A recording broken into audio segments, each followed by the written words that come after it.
My name's Isaac, My name is Peter. and this is our soapbox speech based on global warming. Imagine a world where the polar ice caps melt faster than we can comprehend. This is what global warming could cause to our environment. Our group identified this because we realized this weather was annoying us on some days. We wanted to learn why and what causes this weather.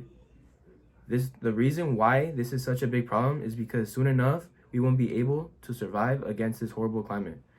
This issue can also cause high sea levels. This affects polar ice caps and glaciers because it causes them to melt. This doesn't just affect nature, but it also affects coastal homes or people living near their seas. This also causes displaces population. A close friend I know was affected by this because he was visiting a coastal area. Since the coastal area was low level, some of the accidents in the nature affected this location he was staying at. But we have the tools that we can use to work on this issue, like organizations. We have organizations like Greenpeace, World Wildlife Fund, and Sierra Club, which are raising awareness about this issue. Meanwhile, they try to push policies to reduce emissions and protect wildlife. Scientists have also been doing research on climate change, its causes, the impacts, and potential solutions. There has also been international agreements which has been signed by nearly every country in the world.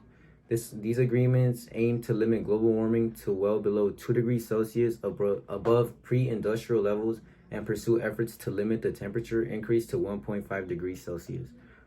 Lastly, we have renewable energy companies. Companies involved in renewable energy technology such as solar, wind, and hydroelectric power are helping transition away from fossil fuels and reduce greenhouse gas emissions. It has been quite effective because it contributes to our understanding of how negative this issue can be towards our environment and society overall. We need you to please take action against this issue. There are many things you can do at home to help prevent global warming. For example, you can reduce energy consumption. How? Turn off the lights you aren't using, conserve water by taking short showers, recycle materials like paper, glass, and plastic. Support renewable energy by advocating for policies that promote renewable energy sources like wind, solar, and hydroelectric power. Thank you for listening to us, and this was our speech.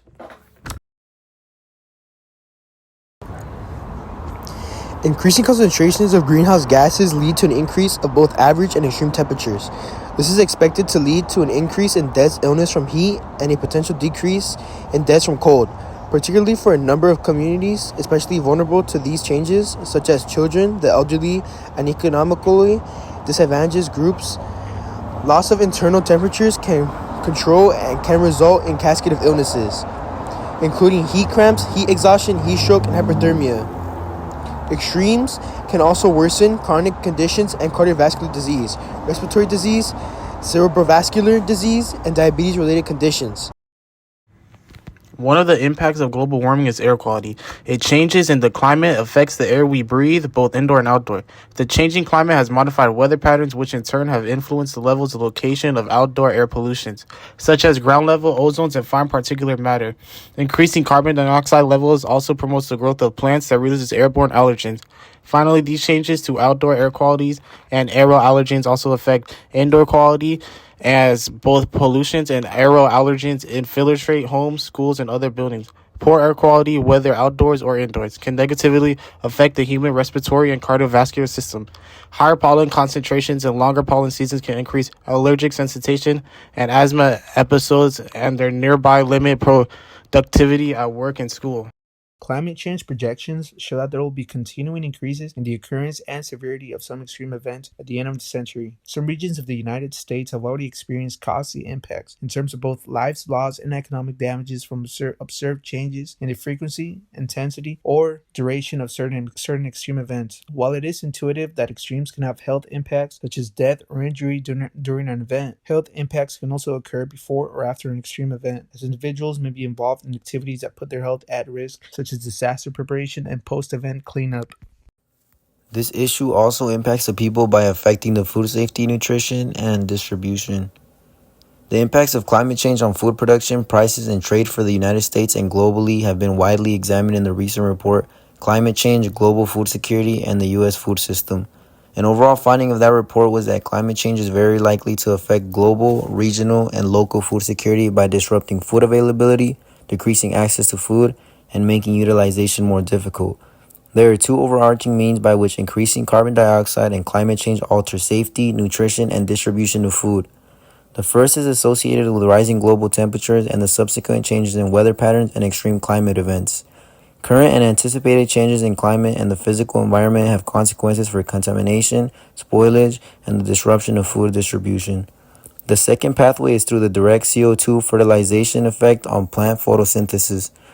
Higher concentrations of CO2 stimulate growth and carbohydrate production in some plants, but can lower the levels of protein and essential minerals in a number of widely consumed crops, including wheat, rice, and potatoes, with potentially negative implications for human nutrition.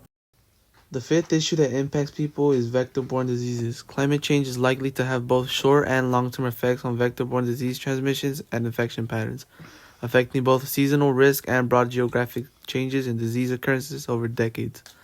While climate variability and climate change both alter the transmission of vector-borne diseases, they will likely interact with many other factors, including how pathogens adapt and change, the ability of hosts, changing ecosystems and land use, demographics, human behavior, and adaptive capacity.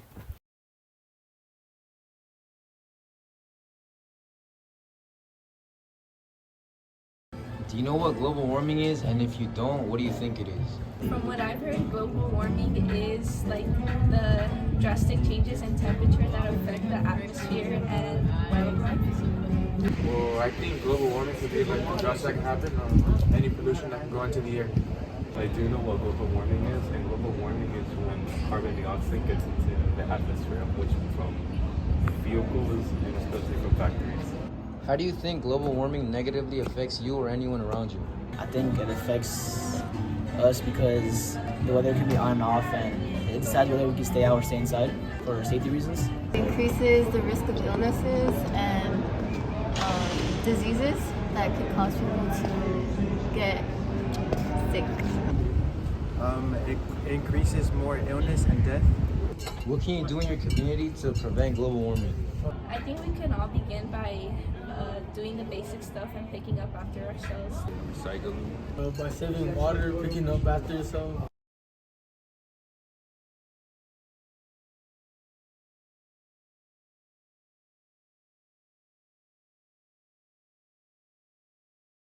Our group's compelling question was, what can we do to reduce the effect of global warming? And the additional questions were, what are the primary causes of global warming? How do the causes of global warming contribute to the climate change? What are the long-term goals, consequences of continued global warming? How do human activities contribute to global warming? How does global warming impact extreme weather events? And how can we stop global warming in our community? The accelerating pace of global warming is affecting each individual one by one. Humans are mostly responsible for this because of things like burning fossil fuels and cutting down trees. This issue is a huge threat to our planet's ecosystem, human societies, and future generations. If we keep allowing this issue to expand around the world, we won't be able to stop it. We as a community should attempt to stop this issue as much as we can. How? We can help by reducing our water usage, the amount of waste we produce, reducing your energy consumption, or even doing something simple such as recycling. We should attempt to comply with some of these actions because this issue can create larger negative effects such as extreme weather conditions, rising temperatures, and rising sea levels.